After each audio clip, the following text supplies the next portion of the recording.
Good morning. Hey folks, welcome to Live from the Farm here at the Gardener's Workshop. We have started on a new day and a new time so that we could actually be outside and see some of the garden, right? So if this is your first time with us, my name is Lisa Mason Ziegler and I am here on the Gardener's Workshop Farm. We are a small urban flower farm and learning center online garden shop located in southeastern Virginia. And it's a beautiful day here on the farm, and Bobo and Christine are out doing a little hoe weeding. They just finished mulching the pathways, and we are just really preparing our garden for the restful season of winter. And so I really wanted to share that with you. So if you are new here with us, you can head over after we're done here and do a couple of things. I would love it if you would like our farm Facebook page, and then to like and share this broadcast. That's what really helps Facebook to show it to more and more people. And then venture on over to thegardenersworkshop.com because we have a whole bunch of great resources, both free and paid. We have online courses. We have a lot of how-to videos, tons of blogs, my podcast. My podcast is called Field and Garden, and you can listen to that on your favorite podcast app, but you can also listen to it on our website. It's over under the Learning Center on the Field and Garden blog and podcast.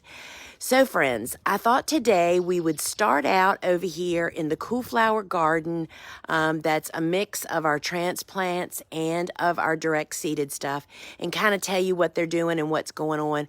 But before we do that, I want to just remind anybody, if you are one of our online students from any of our courses, doesn't matter if it was on demand or one of our big school courses, we love it when our students comment with the sunflower emoji, and that just identifies you to everybody else that you're a student, and that helps you connect with them and with me, and we just really love it. So thank you and welcome everybody that is here.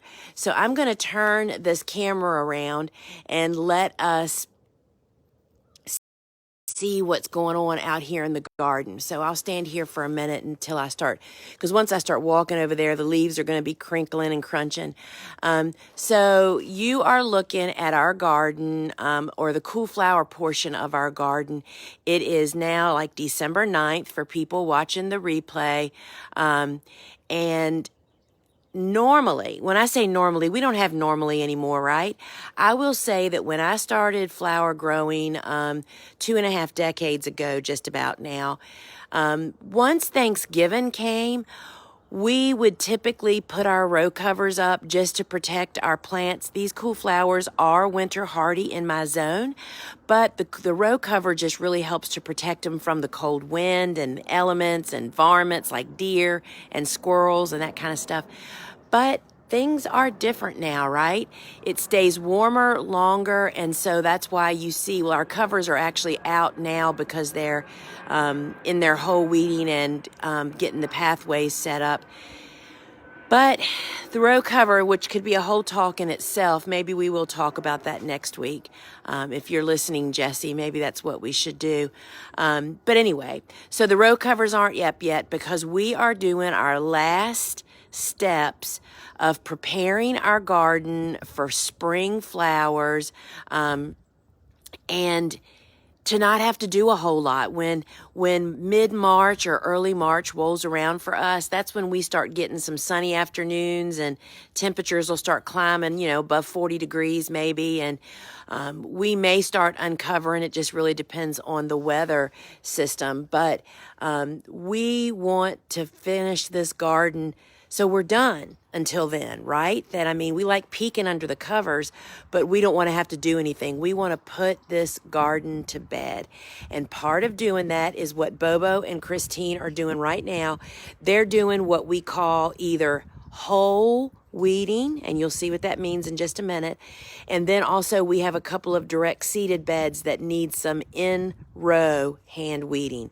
And I'm going to end this broadcast today as I am going to actually hoe the back, one of the beds where we produce the seed for the giant poppy pods.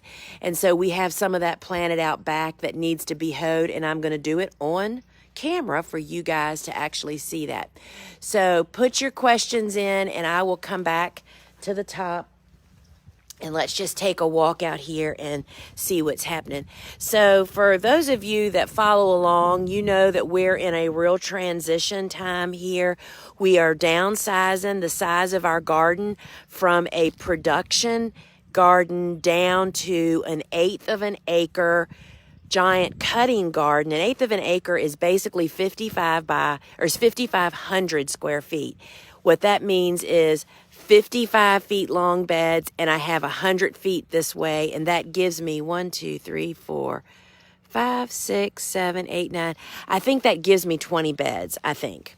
And this is our new education learning center cutting garden for a whole lot of reasons. But anyway, that's why you see this green grass in the front, because that used to be garden space at the front and the back, but we didn't want it to be bare soil. So we just planted some lawn grass rye there. So that's why that is that way. And we'll just take a walk along here, and I will kind of give you an overview of everything here. So I'm the dead ahead here. This is a direct seeded bed, which you can't really tell that because of the leaves and the vegetation. But this bed has been hoed like I'm going to show you out back. But it definitely needs some in-row weeding. You can see here, this is Chinese forget-me-nots. There's lots of henbit, and see, we just put these leaves down, and they do spill over onto this row, and that's part of what we're doing. We're kind of taking care of all these little chores that just help the garden go through winter better. So these will be hand weeded in row, and then this bed is actually not going to be row covered this year. That's just one of our many experiments kind of going on. This is a bed of Chinese forget-me-nots, saponaria, bachelor buttons. I forget what else is down here. I know there's dill. Dill will lose over the winter. Oh, and agrostemma. So I want to walk across the hedge, y'all. I don't want to walk through all these leaves. So unless we really have some low teens and single-digit temperatures for extended periods, we are going to leave this bed uncovered. This is part of what people are saying, why aren't you selling flowers anymore? When you are obligated to commercial customers or retail customers, you can't do this kind of stuff, y'all. And we're doing things that we're hoping to pass along to make everybody a better grower. So that's kind of that. So this is our Lisianthus bed, and there is actually 8 rows of Lisianthus. Again, these leaves were just dumped here, and we will neaten up the edges a little bit before we put the row covers out here. And so this is Lisianthus, there's Godicia, and then Calendula. And so these have already been whole weeded. So whole weeding, and here's our irrigation land. Whole weeding is this little area right here around the base of the plant that will sprout a whole bunch of weeds, as I'm going to get ahead of Bobo here and show you some, because she's already done this bed too. This is an entire bed of status. See that? This whole bed is status in all the solid colors, which we sell that seed now, and we need more imagery of it. And these had quite a few weeds, and mainly chickweed and henbit, and she has totally cleared that bed. So let me go down here. So this is a bed of all Rudbeckia, and then up here at the head there is more Godicia, which is our newest obsession. We just love Godicia. It is really, really beautiful. And this is what you're going to see out back. This is an entire bed of the giant poppy pods. It's already been hoed. This does not have film. It was direct seeded, and you'll have a better view of that. Bobo, where have you not? Oh, here we are. Billy Balls is full of weeds. Yeah, so there's Bobo and Christine who are whole weeding away. And so Bobo is working towards me here. And this is what she's doing. Let me get down here. So let's look at this. Look at all these little weeds here around the base of the plant. This is Billy Balls, by the way, Craspedia. And that's what she is doing. And look how gorgeous these Billy Balls are. Wowza. So what this will create is, yeah, maybe one or two other little weeds might sprout during the winter, but you know what this makes for? This makes for a spring with zero weeds, y'all. Just imagine if this film, this is the Bio 360 biodegradable film. You can see it on our website, and there's even a video, I believe, of me putting it down. You can do it by hand or with the tractor, with the implement. But if this film wasn't here, this entire bed, unless you cultivated, would be covered in all these little annual weeds. So that is chickweed, and this is henbit. And so that's what they are doing right now, is whole weeding, and that will just really prepare us. This is Ami Magus, and you can see there's also henbit in there, and Bobo will get all of that as she works her way up. This is an entire bed of, we grow a ton of feverfews, y'all. We grow Sunny Ball and the Vigmo Single, the Vigmo Snowball, the Vigmo. We grow them all. Feverfew is a really important crop, particularly to florists and to designers that are doing weddings and events. The white, is just priceless. And so I want to walk down here and show you this too. So let's just talk about these leaves for a minute. So people are always asking us, do they blow away? Bobo, I don't know why the leaves stay put. Do you? They blow a tiny bit, but not really much. Maybe. So I often get asked, why don't they blow away? First off, we are dumping the bags directly right here. So oftentimes they're kind of caked together a little bit. And we don't spread. Can y'all tell just how deep they are? Look how much higher they are than the pathways. And that will all so compact. That will so much get compacted down. And, you can look around our farm, and so they just did these last 2 rows, but the rest of them, that's a beginning of a compost heap. You see a few up here, and we're a really windy site here. I don't know if it is because we have raised beds, and then after we actually put row covers up on those areas that are going to get that also helps to keep them down because it breaks the wind on them. But I want to walk down here. So it's not easy walking on these pathways at first, but by spring, this pathway will be 4 inches deep. These are pretty thick. And sometimes you get presents in the leaves. This is a Disney Plains ball that got raked up. Some child somewhere is pining away for the ball his daddy hid from him, he thinks. All right, so these are 2 new. You find both the seeds to both of these on our website. This is the annual baby's breath that is called Covent, and in that kind of suiting in the COVID pandemic, right? Not really, but Covent is the name of this. And this is an annual baby's breath. And I can't tell you how puny the transplants looked when we planted them. Remember, Christine, we thought for sure they were all going to die. And look at them, y'all. Look at the branching. Look at how amazingly healthy they are. Look at this. And you can see, so Christine's working up doing this bed. There's a little bit of henbit. And so I'm going to step across. This is another one that we thought, this is the carnation mix. We really thought these were dead. They were the saddest looking little transplants. Look at them. That's one plant, y'all. They look like an air plant almost. And so we're really excited about what they're going to do, and we're going to find out just how hard we can press those babies, right? Then look over here, cool flowers. These are all snaps at different stages. So we are heavy into really getting this garden ready to go to sleep for winter, so that all the creatures that are in these leaves, the birds and the insects like the ground beetles, who, by the way, eat slugs. People often ask me, do we have a lot of slug damage issues?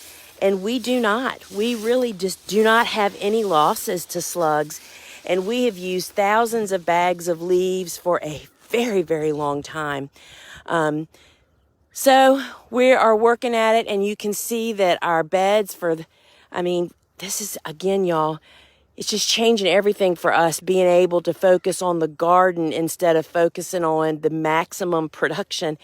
We now have ID sticks in our garden, so we don't have to guess in the spring what color, we pretty much know the variety, right? But there's always this guessing game going on here about what particular color that is, like in the status and in the snapdragons, trying to bear down. I don't know if y'all saw did you see the color of the year, Bobo? It's the color of blue ageratum. I don't know what they call it. I didn't see that part. Yeah, the Pantone color, and it looks just like ageratum blue. So I want to walk you guys back here. So let's just take a look around so you can see this is crimson clover, and then I left up the sun hemp, which is a warm season tender annual cover crop. And we really left that up because we don't have a need for production for that spot where it's growing. And the birds and our dog loves venturing in there and having fun. So we made the decision, Steve and I did, we're just going to leave it up. It's already dying. It's getting winter killed, but it's just creating a lot of habitat for cover. And so here is the crimson clover. And what does cover crop do? It does basically the same thing that all those leaves do. It covers the soil, and it provides habitat for all the good and the bad. And the bad is what the goods eat, y'all. So you have to, I just get a lot of times questions at people that obviously are having a struggle with some kind of pest. But what you have to understand is you have to do what you have to do to encourage the good stuff, and then give it time, and they will soon overcome. Because let me tell you something, nature has been taking care of its own business for a lot longer than you and I have been around. So that is the thing that we really focus on around here. So this is all crimson clover. And then over down here next to the sun hemp, we actually did a patch of winter rye. And the winter rye is not a cover that's to be planted unless you know how you're going to extinguish it, because this stuff, it looks very innocent right now, has a super aggressive root system, which is one of the things that's so great about it. But it grows like 6 feet tall as soon as like the spring comes.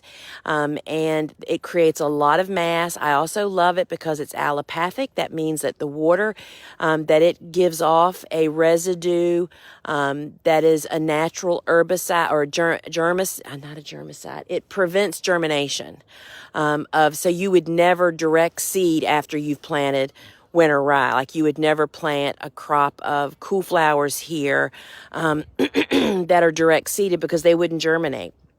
So that works really, really well. So this is kind of how we're looking here right now. And this is what going into winter is all about. So you see that we have bags left over, and we're still going to be getting more bags. We will use those bags to mulch our native border, which is what everything you're looking at right now is what we planted. And because much of it is deciduous, it's already starting to reveal those houses that are behind it even more. But we always beef it up with more leaf litter, because that encourages, the birds just adore leaf litter, y'all. They love what's in it. They eat it. And yesterday when we were moving leaves around, we disturbed a family of frogs. They're still active because it's so warm here. But the native border, which we're looking at there, is really home base to just all the good things that live here on my farm. You may not realize directly why something like that would help your operation, but I'm telling you, friends, that, well, we've already seen a steep decline in some of the predators on our farm when the houses went up and the pastures went away. The main thing, I don't know if y'all can tell, but that pole that's sticking up where my finger is there, that's a telephone pole that's got a bar across the top of it. It's a raptor net, a raptor perch. And we always had that there because that was all, pasture behind me there. We had that there because we encouraged the hawks and the owls, and even the eagles would come and to shop our garden. I mean, you would never, ever, ever find a squirrel out in this garden 4 years ago. I mean, they never ventured out here because the predator pressure was way too much. Do you want to know how low the predator pressure is now? I have images of squirrels sitting on the top of that post now. Because the raptors just are not as strong. We do see the hawks flying overhead. I see them in our trees occasionally, the big trees behind me, but losing the habitat next door. They say it takes, 2 to 4 years for things to settle down, and we're still during that time. But these are the natural predators. Who eats voles and moles? Raptors. Hawks and owls and all those guys. And so we just do everything we can to provide for them. And this is kind of what resting this garden is going to look like. So I am going to walk us back there. That's where I'm going to hoe. And sometimes when I walk behind this building, we lose a Wi-Fi signal for a moment, but just hang on because I'll be right back. And then we'll get the camera adjusted so that I can actually hoe and you can see me. So this garden back here is where our peonies are, where our tuberoses are, and then we have some experimental plantings. So this is a whole row of peonies. And this is campanula, which is a cool flower. I bought those plugs in. It's campanula champion. I do not start it from seed. It's a little bit more difficult and challenging. Then we have a blank spot where garlic, you can see the mulch is just plain there. That's where garlic's going to be planted. Then there's more giant poppy pods down there. And this is, these were also plugs that were brought in. This is Delphinium Pacific Giants, very difficult or challenging to start from seed. And we grow them as hardy annuals, right? Because it's our summer heat and humidity that pushes them to disease and pest problems. So we're gonna try it out and see what happens. Those are our tuberoses. We can leave tuberoses in the ground. We are right, I think, the most north that people do that. With excellent drainage, they're mulched, and they bloom like nobody's tomorrow when you leave them in the ground. We will be lifting them probably next year to relocate them and split them. But this is the job we're going to do today. This is a whole bed of this bed is like 90 feet long. This is a bed of giant poppy pod seedlings. They were direct seeded back in October. And, I don't know if you've heard me talk about, my distaste with landscape fabric just grows more each passing season. So we do still have it back here in our pathways. This is the only place it's left on our farm. And there's just so many reasons, which I'm not going to get into right now, of why we've never used landscape fabric on top of the beds. We only use the biodegradable film. We've only used landscape fabric as a perimeter around our garden to help keep perennial weeds from getting in, and then I have the edge weed-eated every single week to keep it in check. But you're going to see when I go to hoe this bed what else the problem is with having these pathways in these landscape fabric instead of something natural like leaves or mulch or something like that. So there's a little bit of Ami Magus that's reseeded in here, which I may or may not take out. We'll just have to see how it goes. So I'm going to do this. So let's just put you down here and let's see how I'm going to try not to cut you off. So let me first get you straight and then I'll turn you around. All right, so let me see what you're seeing. So let me bring you closer and down a little bit. And I mean, you're going to see what I'm doing.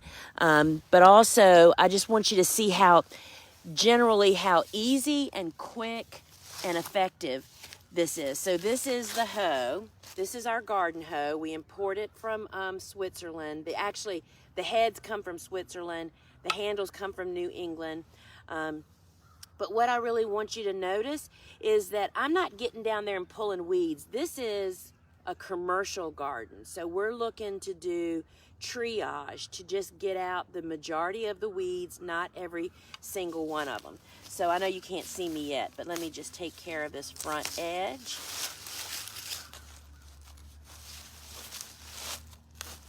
Because I'm telling you, I'll just show you. This is what I just pulled out with my hoe very easily. It takes mature size weeds too. So the conditions are perfect for hoeing. It's dry, but it rained a couple days ago, so it's a little bit moist. So I am just gonna show you what I'm doing.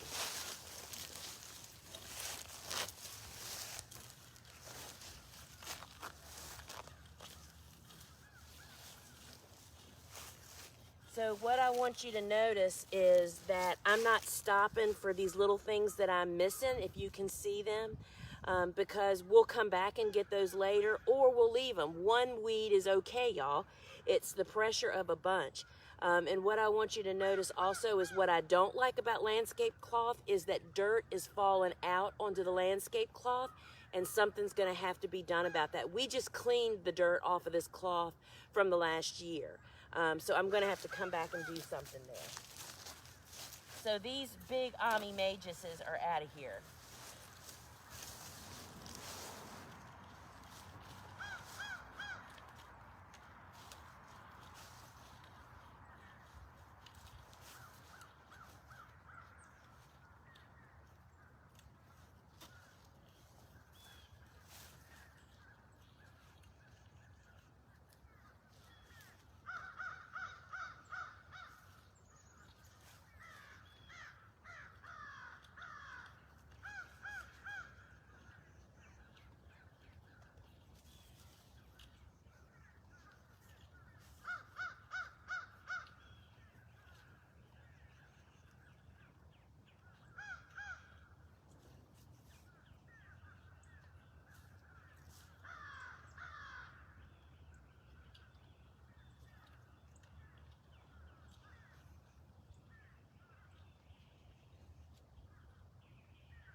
So there's a couple things I want to say to you before I go down the middle.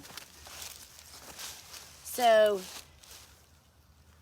first off, this is the hoe head is spring steel, and while it can definitely be sharpened, I mean, that's one of the reasons we import this from Switzerland. We can't find a manufacturer in this country that can get spring steel to make this the way this is made. It can definitely be sharpened.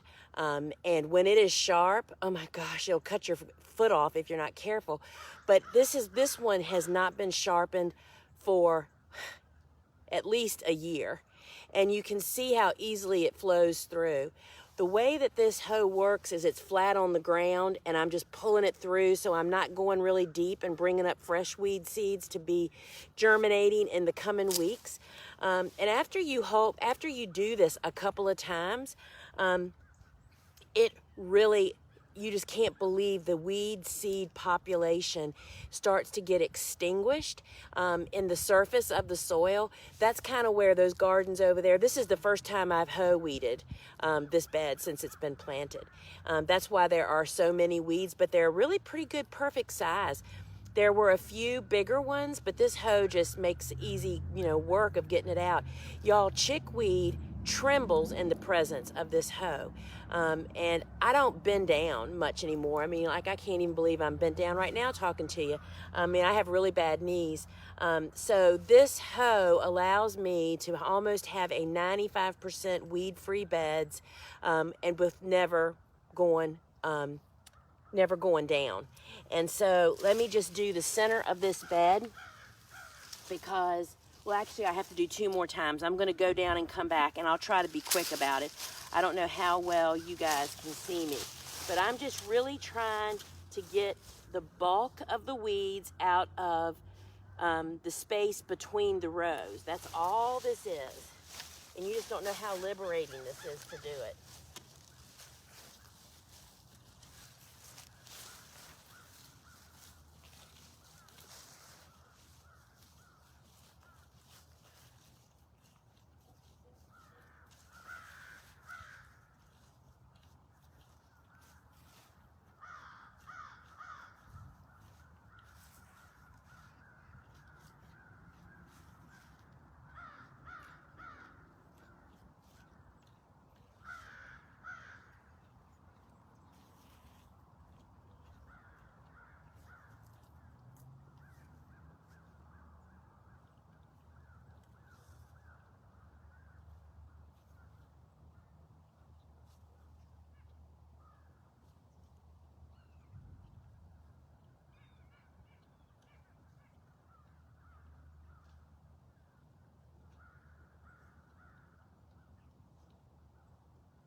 All right, friends, so let me bring you up.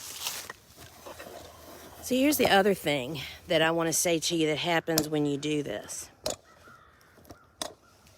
is that when you hoe and get the bulk of the weeds out, then you are so inspired. 3 days from now, I'm trying to figure, I'm in a bad spot here, wait a minute. 3 days from now, when you walk out here to kind of like take another look at your handiwork, it's like, oh, look, I missed one. You don't mind bending over and pulling a weed here and pulling a weed there. Getting the bulk out is what really makes the difference. So this garden will be ready to go to bed.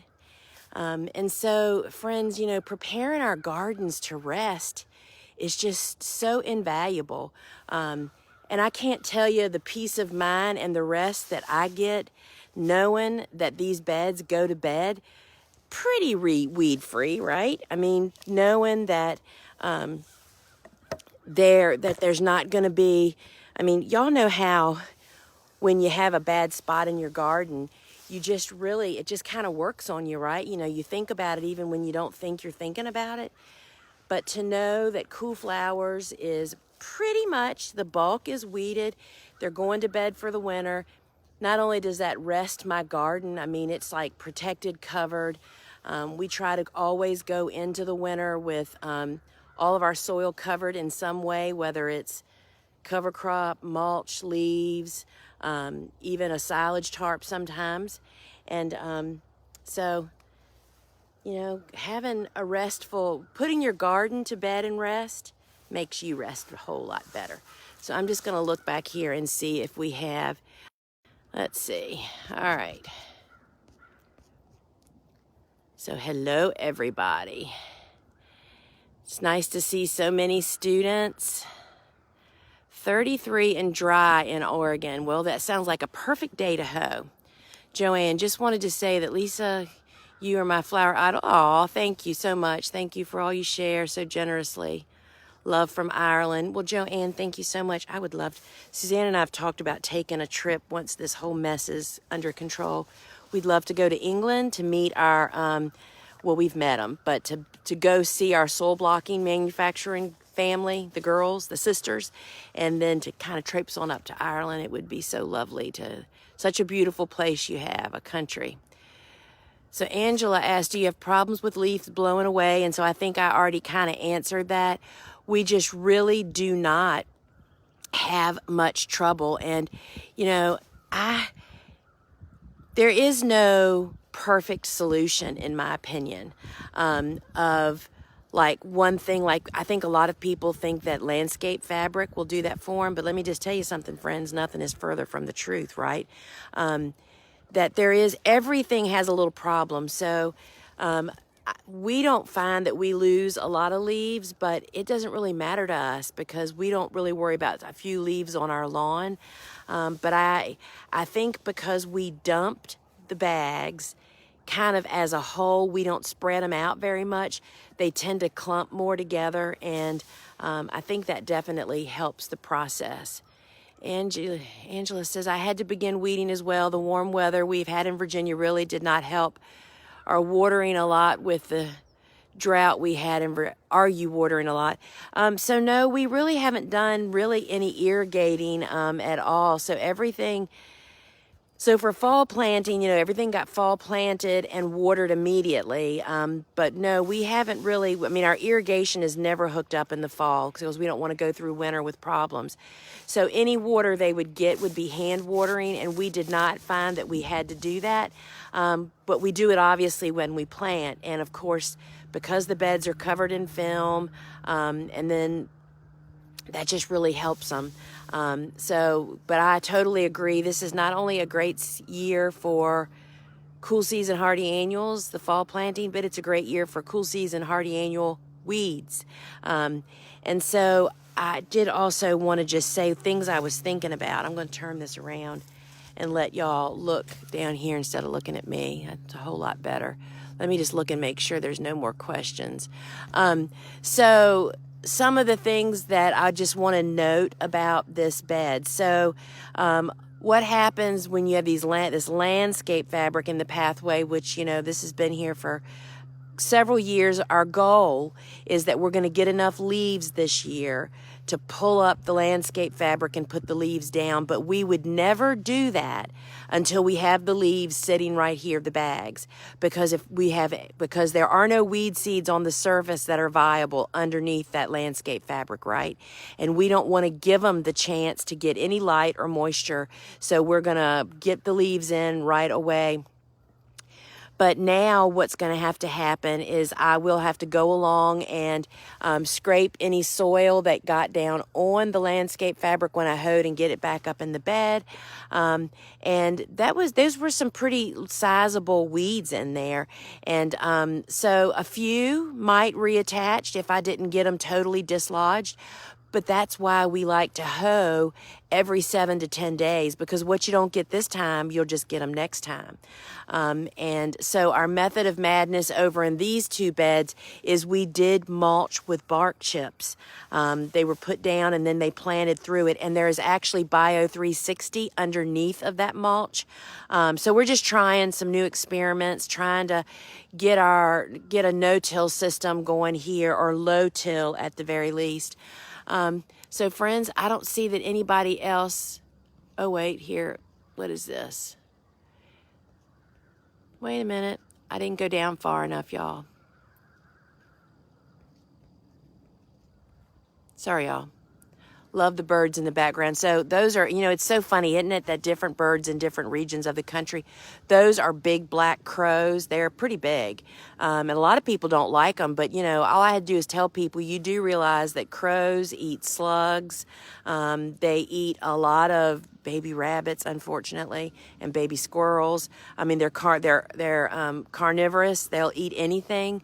But yeah, we love our birds. And crows, interestingly enough, rabbit hole, live in families. So when you see a pack of crows flying, if you're on the East Coast, typically it's a mom and dad with not only their children from that year, usually the kids stay with them for 2 or 3 years. So when you see a gang of crows flying, most often they're families. So that's really interesting. I love birds, y'all. I was grown up with a bird book on our kitchen table. I found that too. It only needs to be done once or twice. I would guess that you're talking about hoeing. And interesting, in this bed, down there at that end, I have much less weed pressure. And that end of the bed sat in silage tarp before this bed was planted. Down at this end that's closest to the camera, the weeds, more weeds, and they were much more mature. So you learn so much from actually doing this, y'all. Getting to 80 in North Texas today. Some of my cool flowers are blooming. Oh my goodness, Mary. So I don't know if you're expected to get colder, but I would not do any pinching or anything until cold weather really comes. Because if you pinch or cut, that's going to encourage the plants to grow more. And if it's still warm, that's going to encourage them more. So I would just hold off and let them do whatever. Amanda got my order yesterday. Thanks for the Babs book. My 2-year-old daughter loves it. Oh, Amanda, I'm so glad she likes it. So we have been putting as a special little surprise gift into some of our orders while supplies last. I did a book called Farm Dog Babs, the Sweet Brown-Eyed Girl, and it's really a picture book of our golden Babs on the farm here, and children adore that little book. And so glad to hear that she really likes it. Back when the book launched several years ago, we actually had little golden retriever stuffed animals that went along with it, and it was really, really sweet. I pulled landscape fabric up. Wait a minute. Landscape fabric up and planted peonies. What do you suggest for weed suppression? I mean, mulching. So the key is that getting mulch down. Mulch is anything that is going to block the light from getting to your soil. And getting the mulch down immediately after disturbing the soil. So if you've just planted your peonies, you need to get mulch down immediately. That's why I was mentioning that we would never dream of pulling this landscape fabric up until we had the mulch right here. We don't want to lose what we've we've created there. And in peonies, which are a, long-term planting, right? You don't want to be moving them. I would definitely look to bark because it just lasts longer. Unfortunately, you have to most often pay for it, and it's a little more labor intensive to put down, but it will last longer. Christina says, I'm tuning in from Ontario, Canada this morning. We had a few inches of fresh snow, and it's cold and super bright. Oh, you're so welcome, Christina. We have a ton of Canadian friends and students, and we just love all of our flower farmers in the north. And so, friends, I am going to sign off here. And so Thursday mornings at 11 is kind of my winter weekly Facebook Live, and I'm hoping to really be able to come to you more from the garden, and we can look at stuff. And I'll show you this too. I'll turn this around at what our saucer magnolia looks like this time of the year. So that's that gorgeous pink blooming spring tree that Steve's grandparents planted back in the 60s or 70s, we think, and all the leaves have dropped and all the buds are there for spring. So we just hope they get to stay there until spring comes. All right, friends, remember to check out thegardenersworkshop.com for lots of resources. And I also wanted to give a really big plug. My podcast coming out Saturday morning is called, the title of it is Why I Plant Annuals. And I get that question all the time from people about why don't I plant more perennials? And that podcast will really answer those questions, whether you're a gardener or a farmer. It's all around. So you can listen to my podcast on any of your favorite podcast app. And y'all, it helps me so much if you post a review. That makes the podcast app show my podcast to more browsers, people that are looking for a podcast to listen to. And I read every one of them. And so I would love to know which podcast you listen to me on. That would be really great to know too. So friends, till we meet again, I'm sure Bobo and Christine are ready to eat lunch. And then I am off we got lots of business stuff to take care of here this afternoon.